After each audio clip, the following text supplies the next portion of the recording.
주일마다 발음 연습하는 것 같아요. 사람들 앞에서 말하고 또 연기하고 또 웃게 하는 사람도 있죠. 가수나 개그맨들이나 그들이 이제 무대에 설 때인데요. 무대에 뭐 이렇게 설 때마다 그들의 마음이 어떤 마음일까 하는 겁니다. 어떤 마음일까? 사람들 앞에 서서 말하는 것이 쉬워 보이지만 사실은 쉽지 않습니다. 연예인들을 보면 어떻게 저렇게 편안하게 말을 잘할까 하는 생각을 종종 할 때가 있습니다. 그런데 의외로 연예인들 중에 공황장애가 많이 있다는 거 아시죠? 사람들 앞에서는 직업을 가진 사람들이 더 공황장애를 많이 이렇게 얻는다라는 겁니다.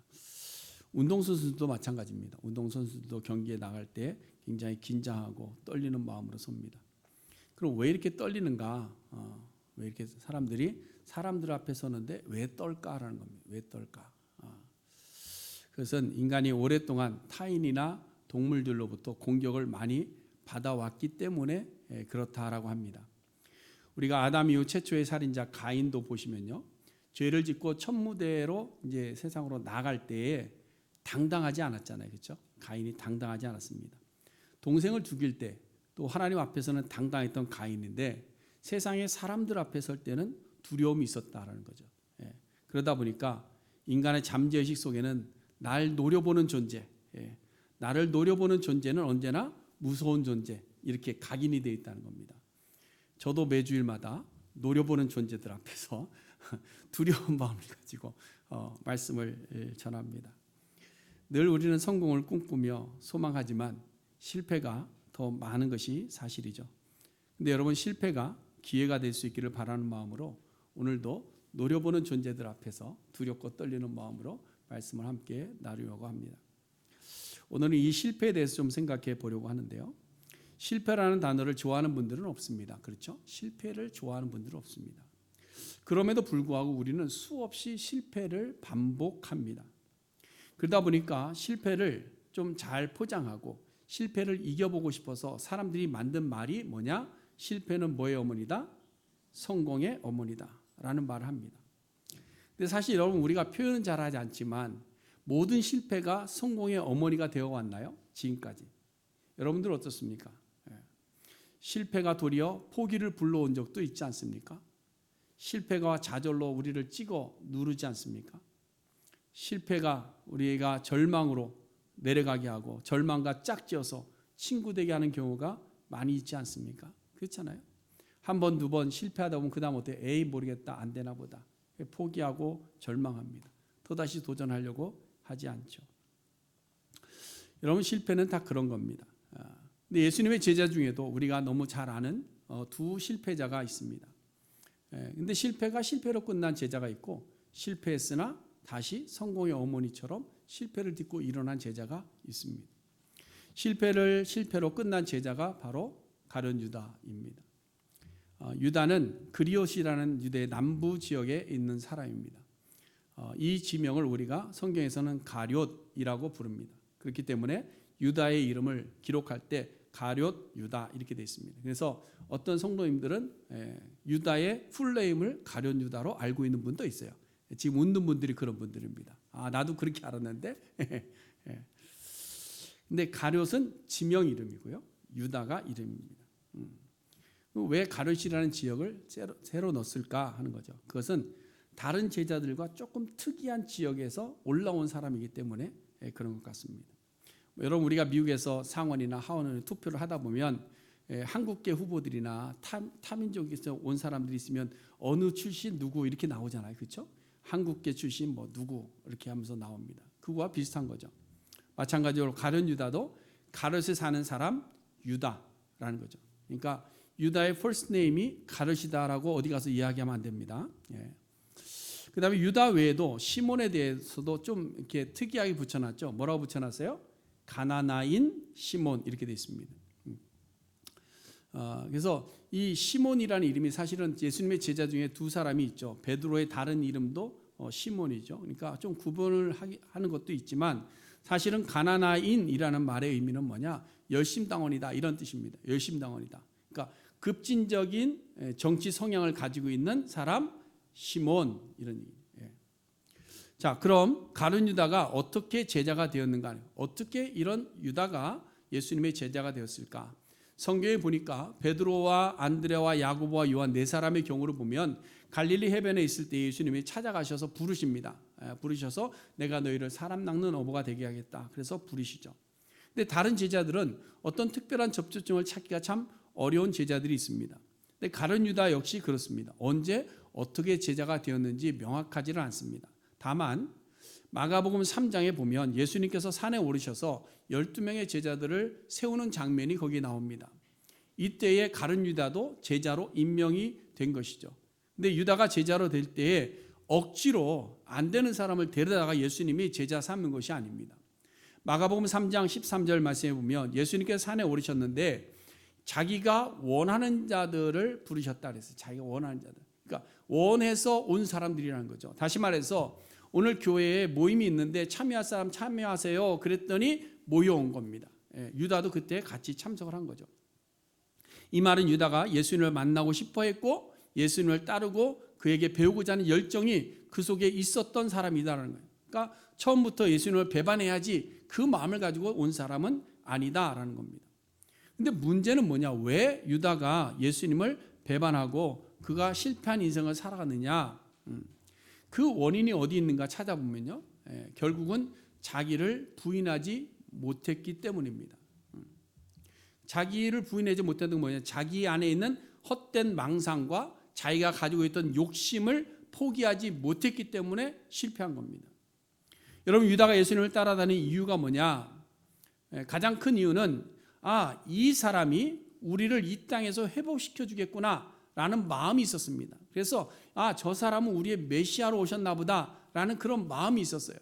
그런 마음은 있었는데 가나나인 시몬처럼 무슨 급진주의 정당에 들어가서 활동은 안 했지만 유다 역시 마음속으로 예수님은 이스라엘을 로마에서 해방시켜줄 위대한 인물이야 라는 이런 헛된 망상을 가지고 예수님 앞에 자원해서 나간 겁니다. 그러니까 헛된 망상을 가지고 있었던 것이죠. 뿐만 아니라 유다는 무엇을 좋아했는 사람이냐? 돈을 극도로 사랑했던 사람입니다. 그래서 제자들의 공동체 안에서 재정을 맡아보았는데 이는 그래도 공동체 안에서 신임을 받았으니까 맡기는 거죠. 그러니까 유다가 돈에 대한 욕심이 많았기 때문에 모든 것을 무엇과 연관해 생각하느냐면 돈과 연관해 생각합니다. 우리가 교회 안에서도 늘 하나님의 일을 할 때 무엇과 연관합니까? 돈과 연관하는 분들이 많이 있습니다. 그러면 돈이 많이 있어야 되는데 내가 돈을 많이 내야 되는데 그 돈을 다 어디다 썼는데 돈과 하고 연관합니다. 이게 다 뭐냐? 돈을 사랑하는 사람들의 모습이죠. 그럼 이렇게 헛된 망상과 돈에 대한 욕심을 버리지 못한 결과가 뭐냐? 그것은 예수님을 배반하는 일. 예수님을 배반하고 스스로의 인생도 뭐예요? 목숨을 끊어버리는 실패자가 되고 만 겁니다. 그러니까 여러분, 유다는요 실패한 인생인데 그가 실패하지 않을 수도 있었어요. 기회가 없었던 것이 아닙니다. 예수님께서 여러 번 말씀하셨죠. 마가복음 10장 45절을 보니까 나는 섬김을 받으러 오지 않았다. 내가 도리어 섬기러 왔다. 나를 많은 사람의 대속물로 주려 한다. 이 말은 뭐예요? 너희가 생각하는 그런 메시아의 모습으로 내가 온 것이 아니야. 내가 이 땅에 무슨 혁명을 하려고 온 것도 아니야. 내가 너희들의 국가를 재건하려고 온 것도 아니고 내가 로마 정부와 맞설 힘을 가진 것도 아니야. 이 말씀을 하고 있는 겁니다. 그럼 유다가 속으로 이 말을 들었을 때 자기 속에 있었던 헛된 야망들을 버렸어야 됩니다. 그 시간에.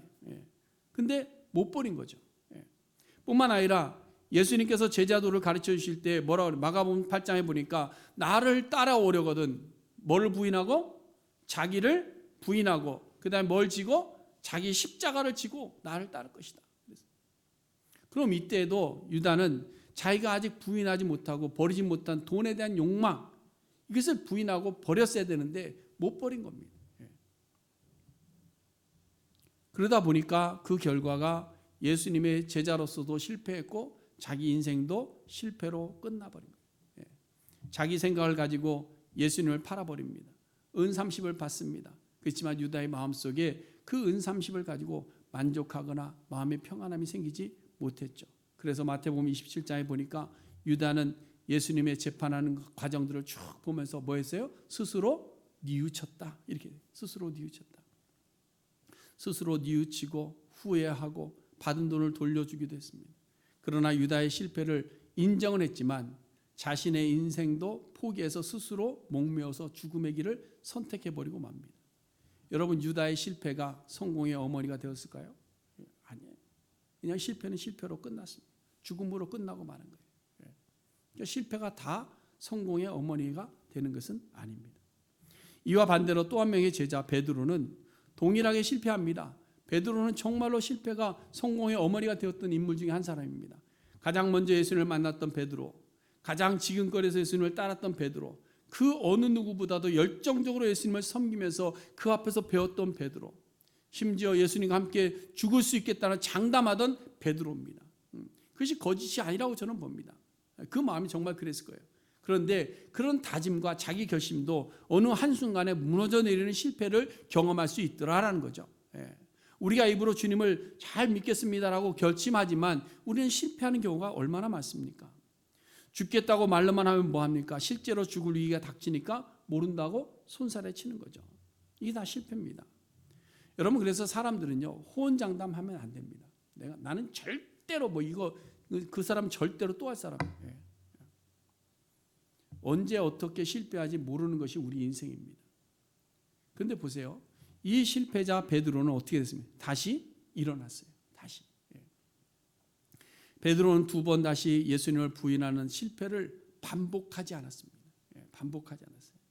어찌 보면 평생의 베드로는 자신의 실패가 도리어 약이 되었고 자신의 실패가 기회가 되었던 사람이 바로 베드로입니다. 어떻게 알 수 있느냐? 베드로는 마지막까지 주님만을 생각하며 살았습니다. 그래서 마지막 죽을 때 네로 황제에서 십자가를 받는데 내가 예수님처럼 똑같이 십자가에 매달려 죽을 수 없다. 그래서 거꾸로 죽음을 맞이하죠. 자신의 실패를 잊지 않았기 때문에 베드로에게는 실패가 기회가 되어서 남은 생 전부를 주님을 위해서 헌신하며 살았던 인물이 바로 베드로입니다. 여러분, 이렇게 같은 실패라 해도 어떤 실패는 절망으로 끝이 나지만 어떤 실패는 기회가 되어서 전화위복이 되는 실패도 있다라는 겁니다. 그래서 제가 한번 검색을 또 해봤습니다. 검색을 이렇게 해봤는데 실패로 끝난 사람들의 예가 뭐가 있을까 찾아봤더니 그런 예는 거의 없어요. 실패로 끝난 사람들의 얘기는 거의 없습니다. 그러면 그러면 누가 제일 많이 실패를 딛고 일어난 사람들의 성공 사례만 쫙 나옵니다. 이걸 보면서 제가 이런 생각이 들었어요. 실패자가 실패로 끝나버리면 세상도 쳐다보지 않는구나. 제가 오늘 본문을 보면서 사울에 대한 족보를 이야기하는데요. 사울의 족보가 2번 반복해서 지금 기록되고 있습니다. 8장에서 한번 사울의 족보가 나왔고요. 오늘 본문에 다시 한번 반복됩니다. 왜 나왔을까? 역대기는 바벨론의 포로 생활에서 돌아온 유대인들에게 이제 앞으로 어떻게 살아야 될까 하는 목적을 가지고 좀 희망적인 이야기들이 많습니다. 그래서 좀 이전에 실패했던 이야기라든지 범죄했던 이야기라든지 이런 것들은 잘 기록하지 않습니다. 정체성 회복을 위해서 기록하고 있는데요. 근데 그 본론으로 들어가기 전에 오늘 9장 마지막에서 누구를 이야기하느냐? 실패자 사울의 족보를 다시 언급하고 있다는 거예요. 근데 이미 처음에 말씀을 드렸지만 열왕기서와 역대기의 차이는 열왕기서는 허물과 죄의 부분들이 많고요. 역대기는 부정적인 내용은 다 빼고 성공적인 이야기들만 담고 있다는 거예요. 그런데 딱 한 가지, 이 사울의 실패담은 역대기를 시작하면 첫 10장부터 그 실패를 담고 있다는 거예요. 사실 사울의 실패는 개인적인 사울의 실패만을 이야기하는 것은 아닙니다. 사울의 실패는 사실은 이스라엘 민족의 실패를 이야기하기 위해서 지금 여기서 다루고 있는 거예요. 사무엘서 8장에 보면 백성들이 사무엘의 아들들의 행위를 보기에 좋지 않았다 그랬어요. 그래서 백성들이 어땠냐? 안 되겠다. 이참에 우리도 왕을 좀 세우자. 그래서 다른 나라들 보니까 왕이 있어서 그들이 좀 강한 것 같아. 그러니까 우리도 왕을 세우자. 그러면서 사무엘에게 찾아갑니다. 당신 아들들 보니까 안 될 것 같아요. 그러니까 우리에게도 왕을 좀 주세요. 이러한 요구에 대해서 하나님께서 이들이 나를 버렸다라고 판단을 하시고 왕을 세우도록 허락하십니다. 왕을 세우는 것이 어떻게 하나님을 버리는 일이 되느냐 반문할 수 있겠지만요. 하나님께서는 그들의 마음의 생각과 의도를 이미 다 아시고 계신 거예요. 그냥 우리도 좀 좋은 나라 만들어 보려고 그래요. 이게 아니라 하나님을 버리는 행위였다라는 거죠. 여러분, 오늘날 우리가 세상의 것을 선택할 때에도 보면 예견되는 실패가 어디에서 오는가 하면요, 자기의 욕심이 속에 있습니다. 웅크리고 있어요. 자기 욕심이 속에 웅크리고 있는데 겉으로는 어떻게 합니까? 아름답게 포장을 하는 거죠. 굉장히. 근데 그 일들은 날마다 언제나 실패로 가더라라는 거예요. 가끔 자신의 악한 행동을 포장하기 위해서 하는 말이 뭐예요? 우리가 부모님들이 자녀들을 위해서 하는 말들이 있습니다. 다 너를 위해서 그런 거야. 그렇죠? 아이들이 돌반지 받으면 어떻게 해요?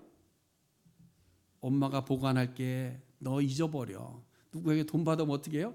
야, 이거 엄마가 보관할게. 너 잊어버려. 근데 애가 엄마한테 있다는 걸 잊어버리는 거죠. 그래서 누가 써요? 엄마가 쓰고 마는 거예요. 포장하는 거예요. 여러분, 이스라엘이 왕을 요구해서 사울 왕을 세운 것이 바로 그런 겁니다. 사울 개인적으로 보아도 그의 인생이 왕이 된 것이 실패한 인생으로 되어가는 첫 길이었던 것이죠. 왕이 되기 전에는 겸손의 모양이 있었습니다. 가정에 충실한 사람이었습니다. 부모의 말에 순종 잘했습니다. 근데 왕이 되고 나서 힘을 가지게 되니까 교만해지기 시작하는 거죠. 자기보다 다른 사람이 높은 것을 견디지 못합니다. 자기 위에는 아무도 없어야 되는 거예요. 시기합니다. 하지 말아야 될 일들인데 자기 마음대로, 왕이라고 자기 마음대로 모든 걸 다 합니다. 거짓말도 합니다. 이유 없이 살인하려고 하고 죄도 없는 다윗 쫓아다니면서 죽이려고 합니다. 정말 망가질 대로 다 망가져서 결국은 뭐예요? 아들들도 다 죽임당하고 자신도 전쟁에서 죽어지고 자기의 딸의 외손주들까지 다 죽어지는 이런 일들을 보게 됩니다. 그러므로 사울의 실패는 결국 성공의 어머니가 되지 못했다라는 거죠. 그래서 사울의 실패에 대해서는 우리가 다음 장에서 좀 더 자세히 볼 수 있을 겁니다. 자, 그럼 우리는 실패를 그럼 어떻게 받아야 되느냐? 우리는 실패했을 때 그 실패를 어떻게 딛고 일어설 수 있느냐라는 겁니다. 여러분들의 선택에 도움을 드리자면 이런 겁니다. 하나님은 실패를 기회로 삼으시고 싶어 하시는 분이다라는 거예요. 하나님은 우리가 실패하는 모든 자들이 그 실패를 딛고 일어서기를 기대하시는 분이 우리의 하나님이다라는 거예요. 그래서 하나님 우리에게 언제나 기회를 제공해 주십니다. 기회를. 오늘 본문과 다음 주에 나오는 실패 이후의 역사적 기록들을 보면 그걸 잘 아시는데요. 먼저 오늘 본문을 보시면 39절에서 사울의 자녀들이 나오고 그 다음에 40절부터는 누가 나오냐? 죽은 요나단의 자손들의 이름이 44절 마지막까지 이어지고 있는 거예요. 이미 8장에서 말씀을 드렸습니다. 요나단의 자손이 사울의 족보에서 가장 길게 기록이 되고 있는 것은 뭐냐? 하나님은 실패한 가문 가운데서도 하나님께서 기회를 주신다는 거예요. 누구에게? 요나단에게. 그리고 여러분 10장 마지막 절에 보면 하나님께서 실패한 사울을 버리시고 끝나지 않고 다시 기회를 주시면서 등장하는 사람이 누구예요? 다윗이다. 다윗이다. 자, 그럼 답이 이제 나왔죠. 답이 나왔습니다. 우리는 모두가 이렇게 저렇게 실패합니다. 실패했을 때 어떻게 될까요? 하나님께서 주시는 기회를 포착해야 된다. 여러분, 실패가 있다고 해서 모든 것을 포기하거나 좌절하거나 절망하지 말아야 될 것은 실패가 우리에게는 기회가 되기 때문입니다. 그러면 여러분 실패는 기회가 되는 거예요. 근데 여러분 기회가 되려면 그 기회를 잡으려면 우리에게 반드시 두 가지가 필요합니다. 그 두 가지를 오늘 우리가 좀 잘 기억할 수 있기를 바랍니다. 첫 번째는 뭐냐? 우리가 실패하고 실패함을 깨달았을 때 바로 해야 되는 것이 뭐냐? 통곡하는 겁니다. 통곡. 앞서 유다와 베드로의 실패에 대해서 말씀을 드렸는데요. 동일한 실패입니다. 근데 유다는 절망으로 갔고 베드로는 기회를 얻었어요. 왜 그랬을까? 다시 마태복음 27장에 보면 유다는 자신의 한 행동에 대해서 스스로 뉘우쳤다 이렇게 되어 있습니다. 스스로 뉘우쳤다. 이것은 그냥 생각이 변했다라는 거예요. 생각이 바뀌었다. 그래서 그때 그러지 말걸 후회했다 이겁니다. 그냥 후회한 겁니다. 우리도 가끔 그러잖아요. 뭘 잘못 선택했어요. 그래서 결국 안 좋아. 그럼 그때 이거 선택하지 말걸 후회합니다. 근데 후회했다가 그 다음에 또 어떻게 해요? 똑같은 걸 또 선택하고 있어요. 후회는 그런 겁니다. 왜? 우리는 자꾸 잊어버리기 때문에 잘못한 것에서 잘못 선택하는 걸 알면서도 똑같은 일을 또 하는 거예요. 그러므로 여러분 회개는 후회와 동일한 단어가 아닙니다. 우리는 후회해놓고 이거 잘못됐는데 후회하고 나서 그걸 회개라고 생각합니다. 회개 아닙니다. 여러분, 주로 우리가 하는 것이 뭐냐? 후회를 많이 해요. 후회. 죄된 것을 알면서도 그러면 안 되는 줄 알지만 그러지 말걸 후회합니다. 그러면서 그 다음에 또 어떻게 해요? 또 똑같은 일을 벌여요. 회개는 뭐냐? 베드로가 닭 울음소리를 듣고 나서 한 것이 회개입니다. 마태복음 26장 마지막 절에 보시면 베드로가 예수님을 저주하고 맹세하고 부인합니다. 부인하자마자 닭이 꼬껴하고 울어버렸어요. 그때 베드로가 뒤통수 한 대 크게 팍 맞은 거예요. 네가 닭 울기 전에 나를 3번 부인하리라. 이 말이 딱 떠오르면서 베드로 밖으로 뛰쳐나가서 뭐 했다고 그랬어요? 통곡했다. 심히 통곡했다. 이게 회개입니다. 여러분, 우리가 늘 후회하고 뉘우치기만 하지 통곡을 하지 않는 거예요. 통곡. 가슴을 치면서 내가 어찌할꼬 하며 통곡함이 있어야 되는데 통곡하지 않는 거예요. 하나님을 버리고 세상의 부귀영화를 붙잡았다고 모든 것을 다 잃어버리는 실패가 있었음에도 불구하고 가슴을 치며 통곡하기보다는 세상적인 눈속임과 기회를 못 잡았다고 후회만 하고 있는 거예요. 죄악된 자리에서 그리스도인이라는 것을 감추고 죄악을 행해다가 실패했습니다. 근데 자신의 정직하지 못했던 것에서 후회합니다. 근데 가슴을 치며 통곡하지 않기 때문에 또다시 그 실패하는 자리로 가고 마는 거예요. 여러분, 우리는 가슴을 치며 통곡함이 있어야 됩니다. 하나님 앞에서 실패한 인생이 되었을 때 그저 후회할 것이 아니라 가슴을 칠 줄 알아야 됩니다. 하나님의 말씀을 어겨서 우리가 우리의 죄됨을 드러났을 때 가슴을 치며 통곡하고 회개할 줄 알아야 됩니다. 가슴을 치며 통곡한다는 말은 뭐냐? 방향을 돌린다는 얘기예요. 삶의 걸음의 방향을 돌리는 겁니다. 돌리는 거예요. 그 다음 두 번째로 회개한 후에는 어떻게 해야 되느냐? 그 다음에 예수님을 만나야 됩니다. 예수님을 만나요. 근데 사실 이 두 번째는요, 통회하며 회개하는 자들에게는 반드시 따라오는 과정입니다. 유다는 그저 뉘우치고 후회했습니다. 스스로 실패의 무거운 죄책감을 감당하지 못했습니다. 그래서 자기 스스로 결정한 거예요. 뭐죠? 스스로 목매어 죽으니라. 그러니까 기회가 없는 겁니다. 예수님을 향해서 달려가려고 하지 않습니다. 인생의 방향을 돌려서 주님께로 가려고 하지 않습니다. 자기의 삶을 바꿔보려고 하지 않습니다. 그저 아이고 나는 실패했구나, 나는 안 되는가 보다, 그냥 죽고 마는 겁니다. 여러분, 우리가 신문의 사회면에서 많이 보는 것처럼 사업에 실패합니다. 사기를 맞습니다. 직장에서 잘립니다. 사랑에 실패합니다. 뒤늦게 후회해보죠. 그 무게를 견디지 못합니다. 그러니까 어떻게 하죠? 스스로 목숨을 끊어버려요. 여러분, 실패의 무게를 스스로 해결하고 하면 해결할 수 있는 길이 없습니다. 해결할 수 있는 길이 뭐냐? 그냥 스스로 목숨을 끊어버리는 거예요. 그러나 여러분, 실패를 딛고 일어서는 자들은 어떻게 하느냐? 견뎌낼 줄 아는 거예요. 견뎌낼 줄 아는 거예요. 베드로가 심히 통곡하고 회개하고 그 무게를 견디고 있었습니다. 견디고 있는 베드로에게 누가 찾아오셨어요? 예수님이 찾아오신 거예요. 예수님이. 요한복음 21장에 보니까 디베랴 호숫가에서 예수님이 자기 고기 잡고 있는 제자들에게 자기 자신을 드러내 보이십니다. 제자들에서 호수에서 고기를 잡으며 견뎌내고 있었던 거예요. 시몬 베드로가 나는 물고기 잡으러 간다. 이것이 저는 베드로가 무슨 신이 나서 야 이제 고기 잡고 돈 벌자 이런 소리로 들리지 않습니다. 저는 시몬 베드로가 실패의 무게를 견뎌내기 위해서 견뎌내려고 고기 잡으러 가 있다라고 본 겁니다. 왜 그런가 하면요, 제자들이 고기를 잡는데 밤새도록 한 마리도 잡지 못했다는 것 때문에. 여러분, 어부 출신이잖아요. 어부 출신은 아무리 못해도 고기 몇 마리는 낚겠죠. 그렇죠? 근데 밤새도록 잡았는데 한 마디 못 잡는 거예요. 말이 안 되는 겁니다. 고기가 안 잡히는데 왜 밤새도록 그런 그물을 내리고 있느냐? 견뎌내고 있는 시간을 견뎌내고 있는 거예요.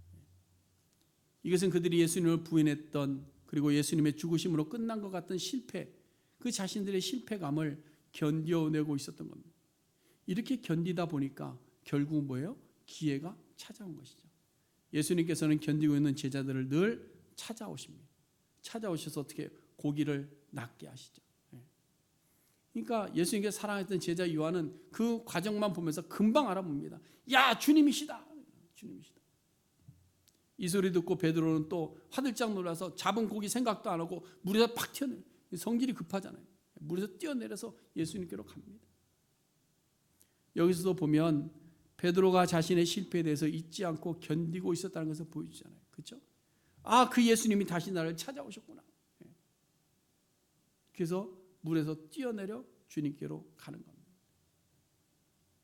견디었던 사람 한 사람을 더 소개하자면 엘리야입니다. 엘리야. 바알의 선지자들과 싸우며 온 힘을 다 썼습니다. 그래서 승리했습니다.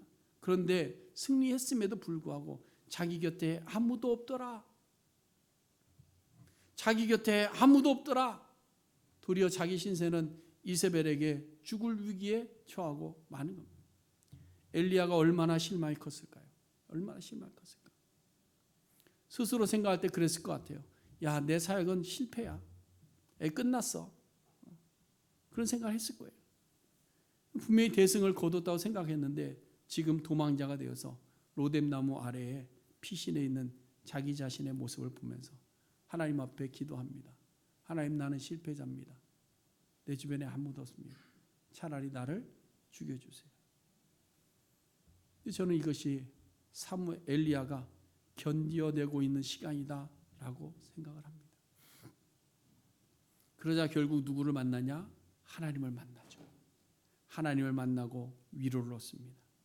이렇게 우리가 실패했을 때 철저하게 회개하고 견뎌낼 때 우리는 누구를? 주님을 만난다라는 사실이에요. 주님을 만난다. 여러분, 그러므로 우리의 실패는 절망일까요? 아니면 기회일까요? 우리의 실패는 기회가 되더라라는 사실입니다. 사랑하는 실패자 여러분, 죄송합니다. 이렇게 불러서. 우리는 다 실패를 경험했기 때문에 그래요. 우리는 모두가 실패를 경험하였고 우리는 어쩌면 지금도 실패의 늪에서 벗어나지 못하고 있을 수도 있습니다. 그러나 하나님은 언약 백성의 실패가 도리어 기회되게 하시는 줄로 믿으시기를 바랍니다. 사울을 왕으로 선택하였다가 실패한 사무엘에게 이제 하나님께서 새로운 기회를 열어주시는 과정이 있습니다. 사무엘상 10장에서 사무엘은 사울을 왕으로 뽑아 기름을 붓습니다. 그런데 15장에서 사무엘이 실패자가 되어서 사울을 떠나갑니다. 떠나갔는데 16장에 보니까 다시 사무엘은 왕을 뽑게 됩니다. 이때 사무엘에게 하나님의 음성이 들리는데 우리 16장 7절 말씀 같이 한번 읽어보겠습니다. 시작. 여호와께서 사무엘에게 이르시되 그의 용모와 키를 보지 말라. 내가 이미 그를 버렸노라. 내가 보는 것은 사람과 같지 아니하니 사람은 외모를 보거니와 나 여호와는 중심을 보느니라 하시더라. 아멘. 우리가 실패하는 것은 외모를 보기 때문에 실패합니다. 그러나 기회는 중심이 정직한 자들에게 기회는 다가오는 겁니다. 실패는 모두가 다 합니다. 실패할 수 있습니다. 그러나 실패는 끝이 아닙니다. 우리에게는 기회인 줄로 믿습니다. 그래서 오늘 두 가지 말씀을 드렸습니다. 실패의 순간에 우리는 그냥 후회만 할 것이 아니라 회개하는 성도가 되어야 됩니다. 철저하게 외모만 보았던 자신을 회개하고 우리의 삶의 방식을 바꾸어서 하나님께로 돌아가는 겁니다. 우리가 회개할 때 우리를 찾아오시는 예수님을 영접하시고 우리의 중심이 주님께로 고정이 되는 순간 우리는 분명히 새로운 기회를 맞이하게 될 줄로 믿습니다. 사울은 실패했지만 다윗을 통해서 기회를 주시는 하나님을 만났습니다. 오늘도 실패한 삶의 무게를 견디고 있는 우리를 주님께서는 찾아오셔서 우리에게 기회를 제공하여 주실 줄로 믿습니다. 그러므로 여러분, 실패가 기회인 줄로 알고 다시 설 수 있는 우리 모든 언약 백성들 다 될 수 있기를 주님의 이름으로 간절히 축원해 드립니다. 기도하겠습니다.